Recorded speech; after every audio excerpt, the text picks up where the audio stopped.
Welcome everyone to Smith Prairie.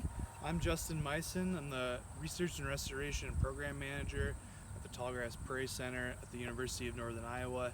And this morning I'm going to give you a little tour of Smith Prairie, which is one of the first prairie restorations in Iowa and ultimately one of the earlier restorations in general. So one thing that you'll notice is that this is an urban prairie, so you might be hearing some kind of background noise, cars driving by, highway, mowers perhaps. So these are all sounds that you're likely to expect. But you also hear the sounds of the prairie too. We have crickets, we have other insects, we have birds. So that's a very typical thing in an urban prairie like this one. So this prairie here, I'm standing here at the entrance. This is the dedication sign to the prairie. When you arrive, you'll want to try to park on 29th Street or one of the side streets. And so one of the ways you'll notice that you can know that you're getting close is there's the credit union right next door. So let's get started. Let's walk through the prairie. So one thing, so we're at the start. So we'll walk through this mowed area to get to our trailhead, which is denoted by this sign here.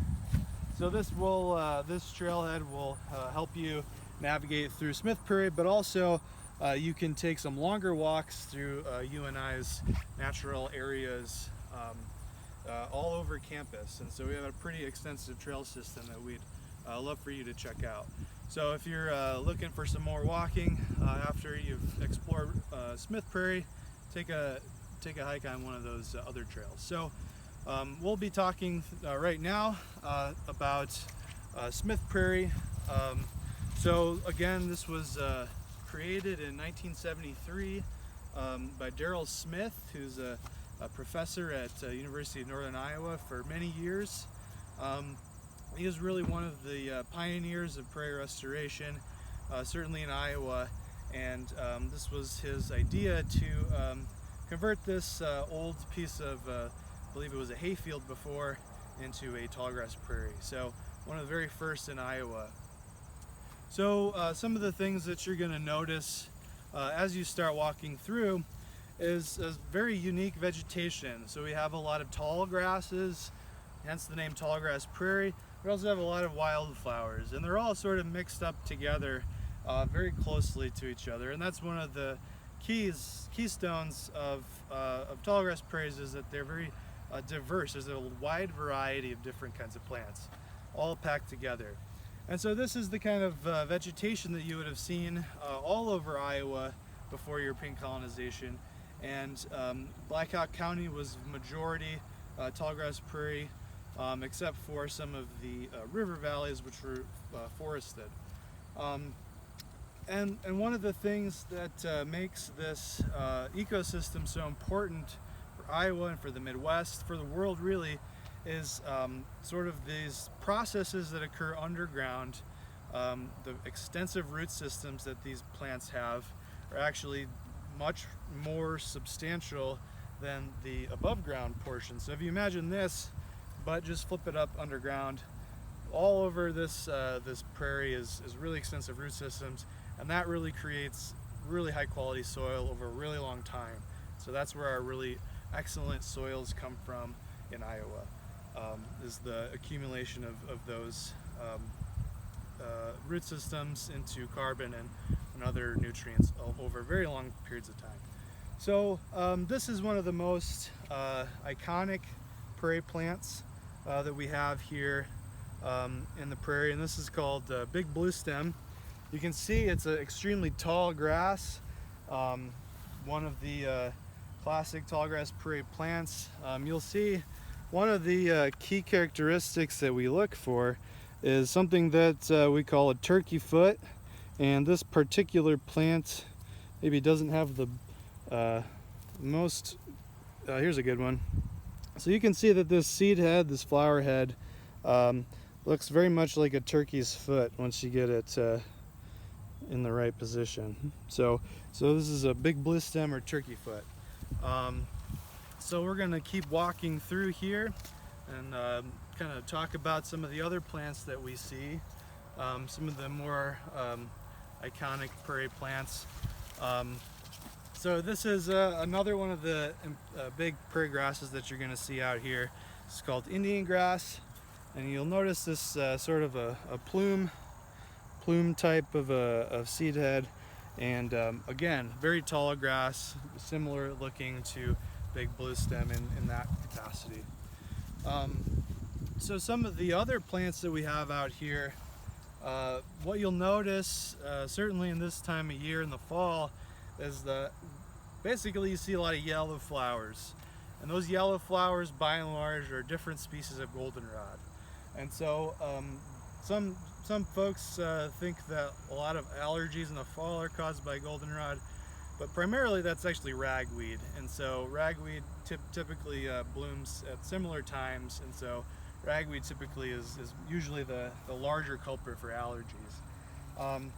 So one of the key tallgrass prairie goldenrods that we have out here is this species here. This is called rigid goldenrod, and if you feel the leaves, and that's something that we do as botanists to help us figure out what plants are what, because they often look similar, but if you start feeling them, smelling them, you'll notice that they're actually different. So this is a rigid goldenrod, and it's got sort of a rough papery leaf, and that's going to help us differentiate it from the other important tallgrass prairie goldenrod out here, which is goldenrod, and we'll find a couple of plants of that as we get farther into the prairie. Some of the other plants that you're going to notice out here are just kind of unique looking plants. They're not going to be flowering at this time of year because they have flowered already, but this is one of the most iconic tallgrass prairie plants, certainly at Smith Prairie. It's this compass plant, and you'll notice if you look out into the prairie, you'll probably spot some of these very unique, very large leaves. We call those dissected, where they have sort of big lobes cut out of them. And this plant is particularly interesting when you feel it, because it does feel like you're feeling sandpaper. Very rough leaves. So we're going to keep walking out here, and I'm looking for some other plants that you're likely to find and that'll pique your interest. One thing that I see a lot of out here, just kind of my mind's eye just really is drawn to these plants, is this plant here, which is white wild indigo, and it's a very unique looking plant. You know, a lot of our wildflowers, a lot of our grasses are just sort of straight up and down, but this is really more of a bush type looking plant. Even though it's not a bush, it's not woody, but they do have very unique structure to them. And this is in the pea family. It's a legume, and these have very interesting seed pods once they are seeding. And a lot of the times, you can't see it now, but there's often weevils in here, and so the weevils will eat the seeds. They'll lay their eggs and they'll eat the seeds. So sometimes seed production can be challenging with prairie plants because there are a lot of other organisms that eat them. So let's look at some other prairie plants out here that you're likely to see. So earlier I talked about that Showy Goldenrod, which if you take a kind of a wide sweeping look, the majority of that golden color out there is Showy Goldenrod. And so this plant here, and some of the things that you'll notice for this Showy Goldenrod as opposed to the other goldenrods is it has very leathery, smooth leaves. And that's pretty unique for the goldenrods that we have at Smith Prairie. And sometimes you'll see this very red stem too. So those are some very, I would say that's the most common out here as we're walking out. Certainly that's flowering, in addition to our grasses. I think one of the last plants that we'll look at here today that you'll notice on the side is this very sort of exotic looking plant that you'd be surprised that it's actually native to Iowa, and this is called Rattlesnake Master. It looks like a yucca almost. It has almost cactus looking leaves, or agave looking kind of leaves. But this is actually in the carrot family, so it's actually more closely related to wild carrots than it is to yuccas. And so that foliage is very much something that you'll notice walking along the trail here.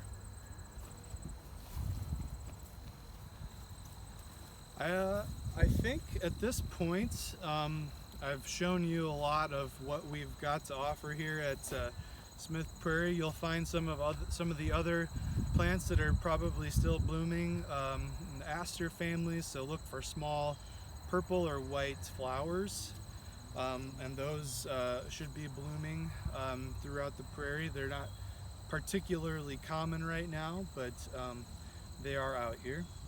So I would just encourage you to explore, and want to thank you for visiting Smith Prairie, and enjoy your walk.